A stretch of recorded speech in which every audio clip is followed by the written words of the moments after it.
குடியரசுத் தலைவர் பிரதமர் தங்கும் ஆளுநர் மாளிகையில் தமிழறிஞர்களை தங்க வைத்து தமிழ்நாடு ஆளுநர் ஆர் என் ரவி மரபை மாற்றி சிறப்பு செய்துள்ளார்.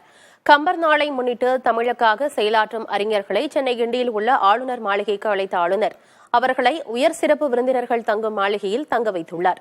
67 ஆண்டுகளுக்கு முன்பு முதல் பதிப்பாக வெளிவந்த கம்பராமாயணத்தை தனது சொந்த செலவில் மீண்டும் புதுப்பித்த ஆளுநர் தமிழறிஞர்கள் மூலம் வெளியிட்டார். இதற்காக தமிழறிஞர்கள் சரஸ்வதி ராமநாதன், மா ராமசாமி, மரபின் மைந்தன் முத்தையா மற்றும் இலங்கையைச் சேர்ந்த 2 தமிழறிஞர்களை சென்னை ஆளுநர் மாளிகைக்கு அழைத்து சிறப்பு செய்தார். நிகழ்வில் பங்கேற்ற தமிழ் அறிஞர்கள் ஆளுநருக்கு நன்றி தெரிவித்தனர்.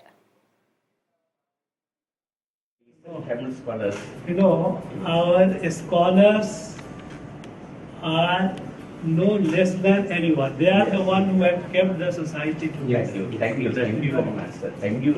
Other people, they come and go.